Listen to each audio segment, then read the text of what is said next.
Welcome. My name is Natasha Sherman, and I am your host. My guest today is Carl Archer.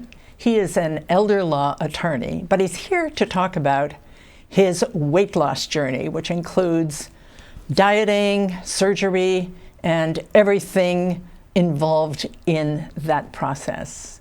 He has lost how much weight, Carl? 285 pounds. Wow. So welcome, Carl. Thank you. I'm so happy you're here to talk about this because for some people it's a very sensitive subject, and the reality is most of the population struggles with some weight, being overweight. Sure. So let's talk about, were you always a chubby kid, or? Well, sure, but I didn't get the surgery because I was chubby, right? I mean, you said people, it's kind of endemic. People struggle with their weight, fine. But I mean, that really wasn't the issue for me. It went well beyond that. But, the story I like to tell, I've been asked about this once or twice over the last couple of years. And the story I like to tell is the first time that I went to go see a nutritionist in connection with the surgery, she said to me, well, how long have you been heavy? And I thought about it for a minute and I went, fetus? Like a long time. Yes. I was a 9-pound baby. I was a big boy, But again, there are a lot of babies that are born a little big and they don't all get weight loss surgery. So. Yeah. So, again, the reason I talk about it as there are a lot of implications for being overweight. So we're going to talk about the surgery and the health issues and whatever. But growing up being overweight, I mean, were you teased, bullied? Were you very overweight? Was it a slow progression? Well, okay. So there's a lot there. I was always a big kid. I don't know. I mean, listen, it really accelerated through college and into law school, kind of into my 20s and kind of through that way. All right, but I was always big. I always had quite a bit of weight to lose. I mean, only recently have I kind of looked at things and said, oh, I really don't have 50 pounds to lose or 100 pounds to lose. I mean, that's a fairly recent phenomenon for me. As far as dealing with other kids and other people and whatever else, when you've been heavy or when you've had something about you your entire life, oftentimes you forget that you are, right? And so if somebody says, oh, look, the fat kid or whatever, kind of like, all right, that's all you got. Like, come on, let's come up with something interesting here. It's not as though these things didn't hold me back in one form or fashion. I'm sure that there were people that prejudged me based on the way I looked or the way that I appeared, or it's difficult if they're like, oh well, let's walk to some place that's uphill half a mile away. Well, that might be a little bit difficult depending on your health conditions or whatever else. But so there were those things that were kind of an issue. What about dating? For me, the situation was a little bit different because I mean it's not as though I was much of a dater. I met my wife at the time when I was 20, and we were together kind of continuously since then. But it was I was never the sort of person that was inclined to play the field. I'm not sure that decision was entirely based on my inclination, and it might have been based on the fact that my weight would have been off-putting to somebody, but I'm speculating. I really don't know. So it wasn't it doesn't sound to me like it was a huge issue for you. Well, I think that's fair. Part of it is that it is my personality that I have a personality where my self-esteem is not really at issue. Wow.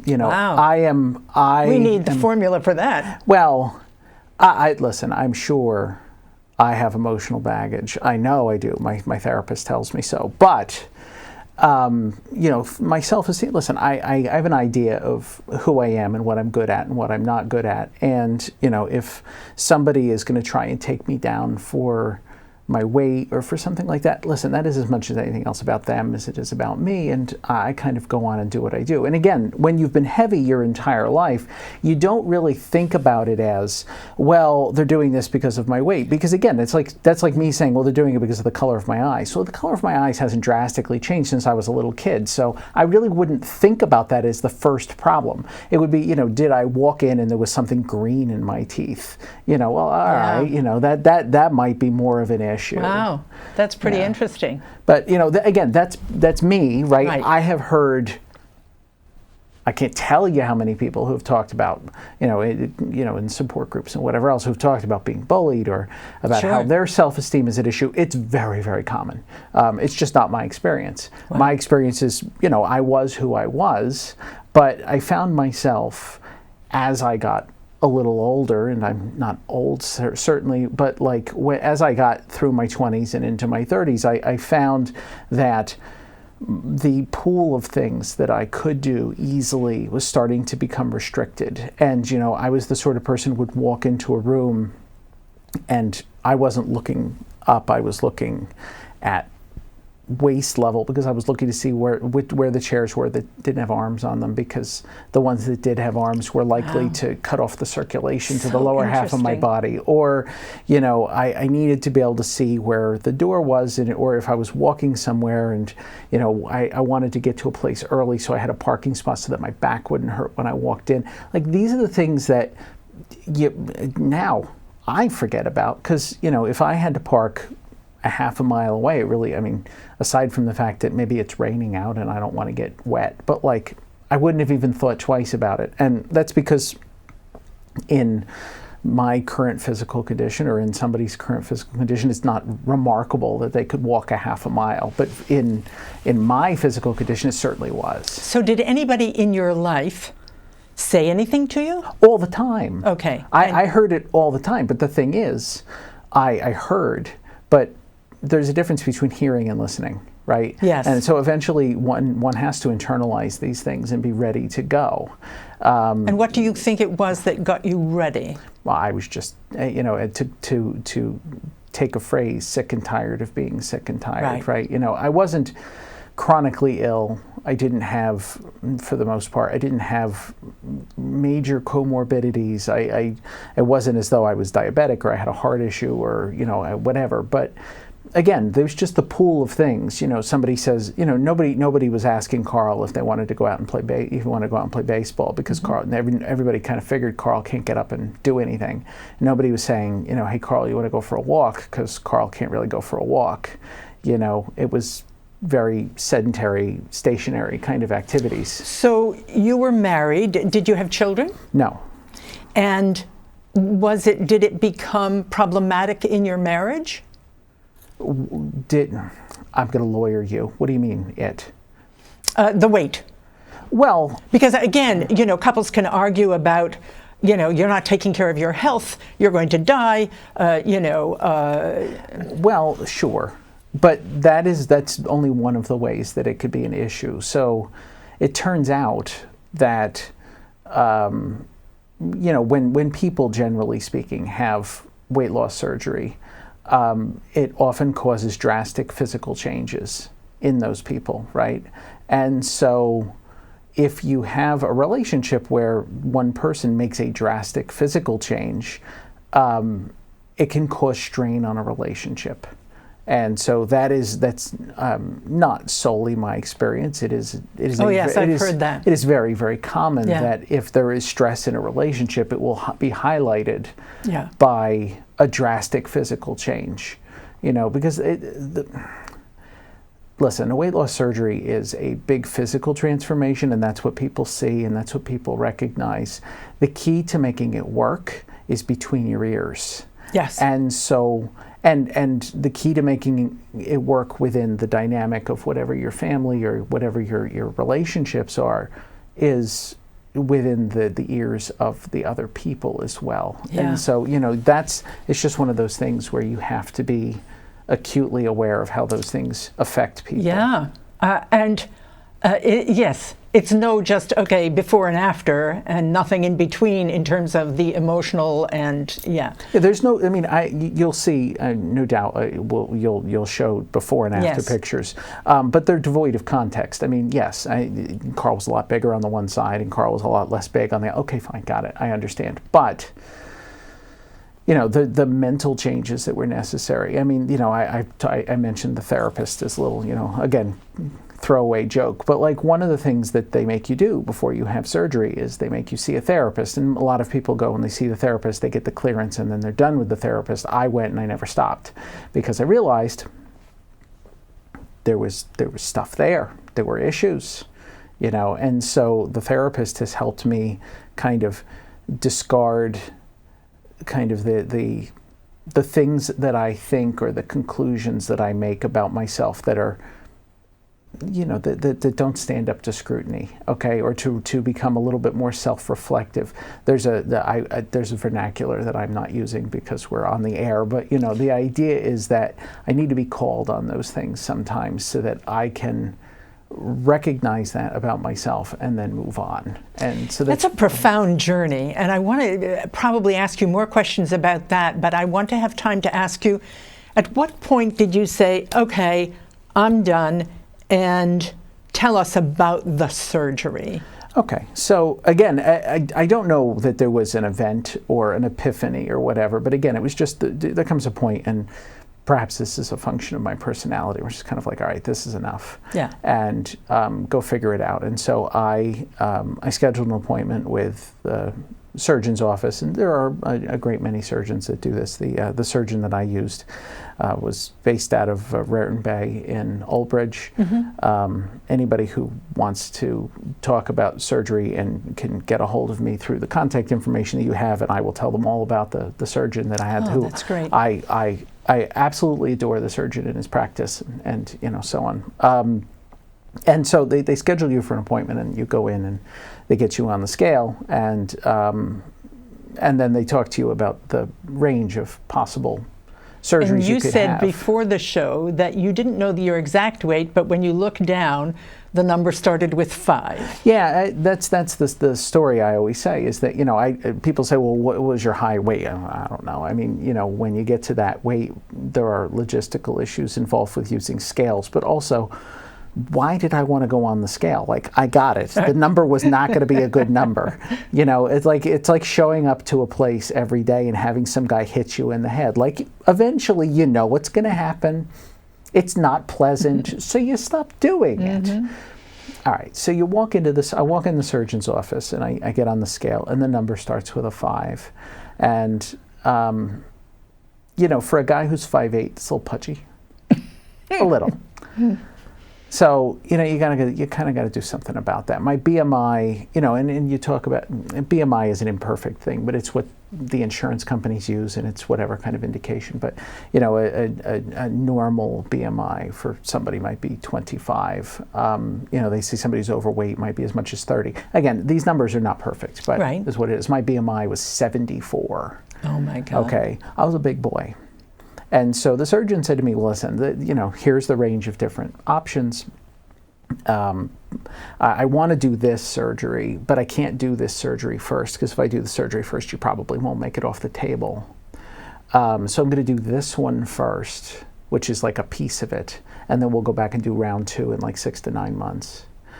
And that's why, and so that's how I ended up. And again, it's not entirely without precedent, but you know, some people will get one and get it revised later on for various reasons. I got 2 surgeries because I wouldn't have made it past the first one if he didn't do the one he did first. So I had what people will often refer to as a gastric sleeve. The surgeon's term for it is a vertical sleeve gastrectomy. And what does that do? So essentially what that involves is they take about somewhere between 60 and 80% of your stomach, usually closer to 80% of the stomach, and they remove it and they stitch the rest of it up, and they, you know, they have a nice little shape for the stomach when they're done, and kind of reconnect everything, and so your stomach ends up being able to hold 2, 3, 4 ounces, and that's what you've got, and that'll stretch out slightly, given over the course of time and whatever, but that's what you're dealing with. And it causes large changes in liquid intake and timing of solids and liquids, and And they guide you through this? Oh, that's the part that is really, that's the part that's critical, because it turns out that if you get out of surgery, you get out of the hospital, and you stop at McDonald's on the way home, bad things will happen to you. Shockingly, if you've had major surgery where they've stitched things up on your stomach, and then you start stressing your stomach right away and something ruptures, bad things are going to happen to you. There's a lot of really strong acid in the stomach, and you don't want that in your body if you can get away with it. Yeah. So there's the thing about the surgery is, again, the easy part is the surgery. Sounds funny, but it's what it's very true. That's a one and done, and then you've got a whole lifestyle. The surgery itself takes 45 minutes or an hour. It's laparoscopic almost all the time. I have a series of small 1-inch incisions. They heal up nice. Somebody would have to really look at me in order to see that I had it. So then, let's talk about the second surgery. So that's the thing. They prep you before, you have all this diet stuff afterwards, and they kind of want to set you up on a schedule. And the reason for this, of course, is because if they don't do that, then if you don't follow what's going on, you could have the best tool. It's a weight loss tool, just like any kind of one of these programs that I'm not being sponsored by, so I'm not going to mention their name, but any one of these programs that you can use, and you lose X number of pounds, or you have some sort of diet plan. Fine. Okay, so let's say I lost 50 pounds before I had the surgery, okay, because they put you on whatever kind of plan, try and do this, try and do that, and try and be compliant with it. Okay. Have the surgery, I lost maybe another 120 pounds, 100 and a quarter. So, the weight falls off you pretty quick. And again, that's one of the hard parts, is that once you have this surgery, you can lose weight. I don't really care how compliant you are, you can lose weight. Which causes some people not to be compliant, because they go, well, I'm losing weight and I'm doing whatever I want, why not? And then the issue is long-term results. So, I knew all along I was to have this second surgery. Okay. So about 9 months later, I had a surgery, and the shorthand for it, because I know that there's a longer version that the surgeons use, but I'm not a surgeon, is called a duodenal switch. Mm-hmm. So the duodenum is a piece of your intestines, and the switch. So so one of the other common surgeries is called a gastric bypass. Mm-hmm. So they do the thing to your stomach, and then they kind of reroute some of the plumbing inside of you. That's a technical term. But they reroute a little bit of the plumbing so that you don't quite get as long to digest some of your food as you go through, so you don't absorb quite as much. So if you take that process and you kind of advance it on steroids a little bit, is what you get. You get the duodenal switch. So you have the bit where you can't hold as much in your stomach, and then you get the bit where you can't absorb as much of the things that you actually eat. All right, which causes two things. First of all, it causes rather substantial side effects, because you have to be very mindful of, I'm not going to eat too much fat at the one time, I'm not going to eat too much sugar at one time, I'm going to balance some things out, my meals are going to be balanced, my timing is going to be balanced, I'm going to have my vitamins. The vitamins are critically important.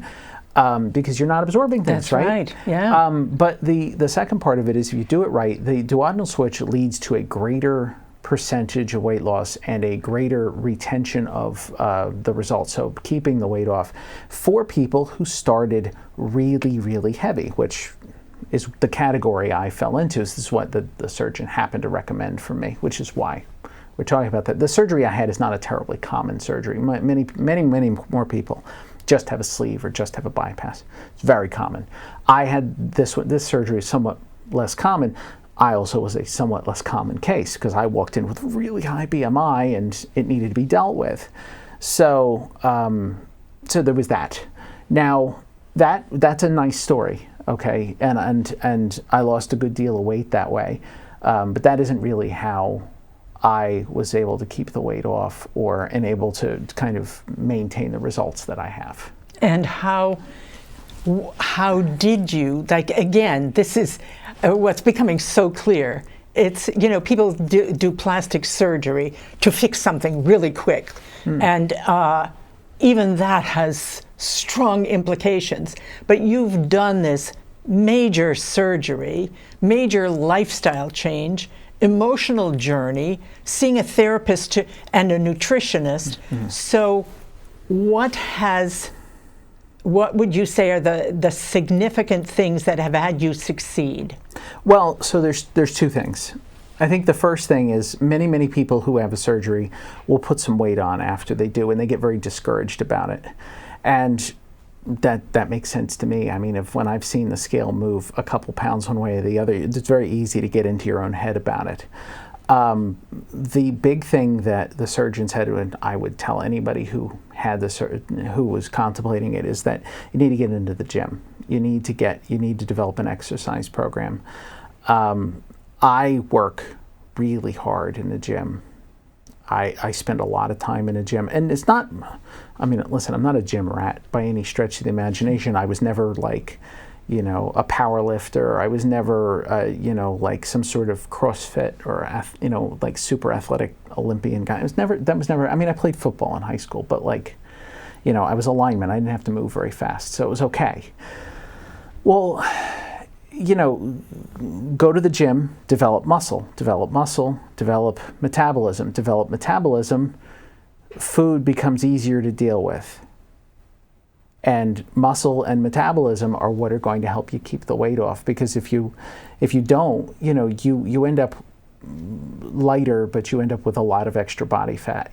I have muscle on me that I never had when I was a teenager even, or in my 20s, because I'm in the gym developing that. And, listen, I have help. I work with a trainer and whatever else, but and if people don't have the ability, fine. But there's lots of stuff out there. Just go do something. Yeah. Develop an exercise program. But, again, people get into their feelings when they see, I put a couple pounds on, what am I going to do? I get it. I've been there. I understand. I completely get it. Which is why the other part of it, I would say, is that this game is mental. This is a mental game. That is what this is. It is a psychological test, because this weight loss thing is a tool, and it's a great tool, and it's a very effective tool, but it's not extremely effective forever. It's effective to a point, but if you don't understand, rationalize, and adapt to your relationship with food, which is how you got into this into the first place. I don't care how small your stomach is. I don't care how little you can absorb. You can figure your way out of it. And that's where my trouble was. Yes. That's why I said to you off the top, people struggle with weight.